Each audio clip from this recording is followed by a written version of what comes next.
कर्मचारियों के लिए एक बड़ा अपडेट है। तो क्या पीएफ पर मिलने वाला ब्याज बढ़ने वाला है? नमस्कार, न्यूज़ 18 का डिजिटल प्लेटफॉर्म आप देख रहे हैं और मैं हूं रितु सिंह। कर्मचारी भविष्य निधि संगठन यानी कि ईपीएफओ ने वित्त वर्ष 2025-26 के लिए ब्याज दर को लेकर एक अहम फैसला ले सकती है, जिसका सीधा फायदा करोड़ों खाता धारकों को मिलेगा।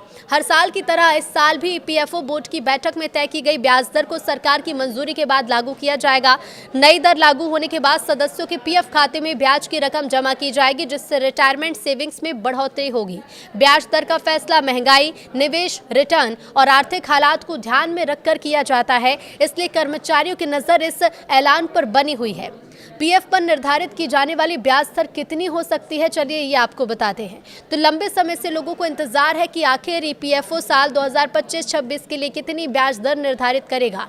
करोड़ों सैलरीड लोग हर महीने अपनी सैलरी से पैसा ईपीएफ में जमा करते हैं और उम्मीद ये करते हैं कि उन्हें रिटर्न अच्छा मिले। अब खबर ये आ गई है कि ईपीएफओ वित्त वर्ष 2025-26 यानी फाइनेंशियल ईयर 26 के लिए ब्याज दर क्या होगी। ईपीएफओ ने फाइनेंशियल ईयर 26 के लिए 8.25% ब्याज दर बरकरार रखने की संभावना जताई है। मतलब कर्मचारी भविष्य निधि संगठन यानी ईपीएफओ अपने सदस्यों को अगले वित्त वर्ष में वही 8.25% ब्याज दे सकता है। ये तीसरा साल होगा जब ब्याज दर में कोई बदलाव नहीं होगा। एक रिपोर्ट के मुताबिक सेंट्रल बोर्ड ऑफ ट्रस्टीज यानी कि सीबीटी की मीटिंग मार्च के पहले हफ्ते में होने वाली है।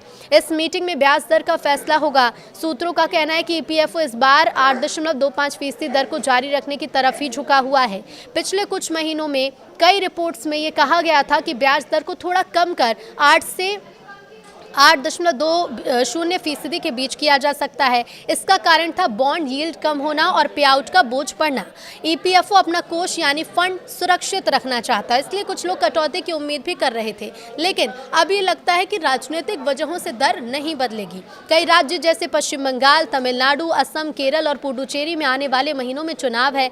ऐसे में सरकार और ईपीएफओ पर दबाव है कि सदस्यों को अच्छा रिटर्न मिले। अगर ब्याज कम किया गया तो करोड़ों सैलरीड लोगों को नुकसान होता, इसलिए दर बरकरार रखने का फैसला ज्यादा मजबूत लग रहा है।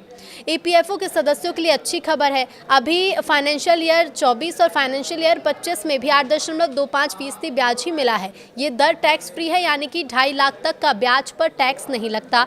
साथ ही 80C के तहत डिडक्शन भी मिलता है। लाखों सरकारी और प्राइवेट सेक्टर कर्मचारी ईपीएफ में पैसा जमा करते हैं और हर महीने अपनी सैलरी से 12% कटवाते हैं और कंपनी भी इतना ही अमाउंट उसमें डालती है। कुल मिलाकर अच्छा रिटर्न मिलता है। पिछले सालों में ईपीएफओ ने ब्याज दर को स्थिर भी रखा है। FY 23 में यानी फाइनेंशियल ईयर 23 में 8.15% था, फिर 8.25 पर आया और लगातार ये बरकरार है। ईपीएफओ के पास फंड बहुत बड़ा है और इसमें निवेश बॉन्ड, स्टॉक और दूसरे सिक्योर ऑप्शन में होता है। हाल ही के समय में मार्केट अच्छा रहा, लेकिन बॉन्ड यील्ड कम होने से रिटर्न पर असर पड़ सकता है।